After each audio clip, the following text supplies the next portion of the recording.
Григорий Левин был успешным предпринимателем, умеющим сложить несколько миллионов на своем счету. Он являлся образцом самодостаточности и целеустремленности, продвигаясь вперед по лестнице успеха с неутомимым энтузиазмом.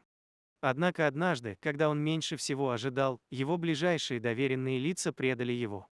Боль от этой предательской душевной раны пронзила его сердце, оставив его с ощущением безысходности и потрясением.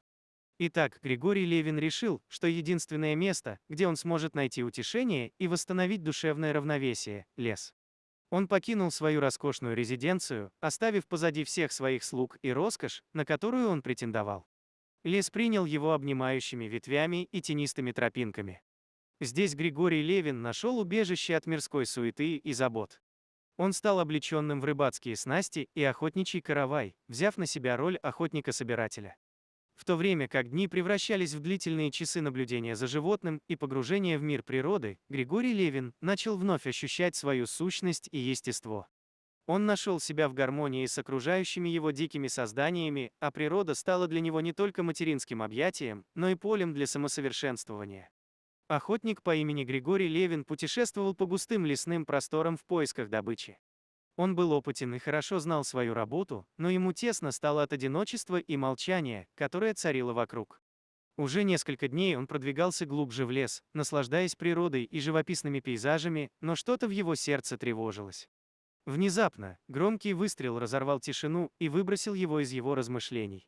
Левин быстро прицелился, ожидая увидеть свою добычу в поле зрения. Однако вместо этого он обнаружил слегка раненого волчонка, который в ужасе испустил свой последний вопль. Сердце охотника сжалось от сострадания. Он не мог оставить существо без помощи и решил спасти волка. В ущелье, среди горных хребтов, Левин осторожно заботился о своем новом друге. Он назвал его Рокки, по его сильному и величественному характеру. Годы прошли, и Левин и Рокки стали неразлучными приятелями. Они проводили вместе много времени, и волк стал верным спутником охотника. Дружба между ними была необыкновенной, и их связь была так сильной, что Левин порой думал, что они делили одну душу. И вот однажды, когда они отправились на очередную охоту, наводненные туманом горы стали свидетелями трагедии.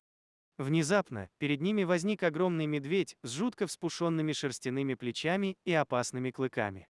Левин ощутил угрозу, которая исходила от этого грозного зверя. Рокки, не раздумывая, бросился на защиту своего друга.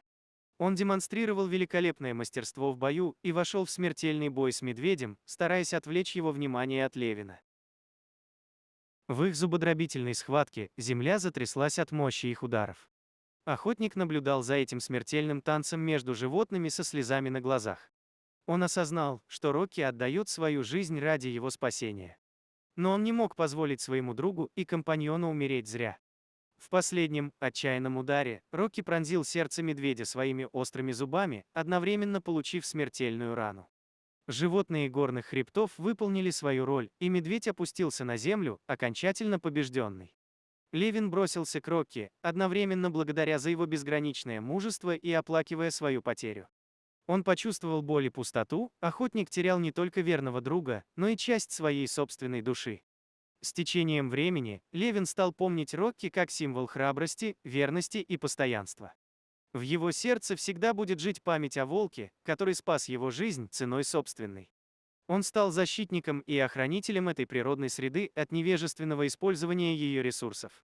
Он начал проводить исследования и разрабатывать программы по сохранению видов и биоразнообразия, сделав свою новую область деятельности еще более масштабной и важной.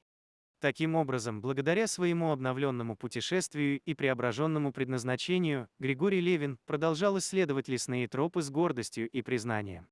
Он стал символом не только личной мудрости и самореализации, но и мощным примером того, как благородная душа может обрести свое истинное предназначение и принести пользу всему окружающему миру.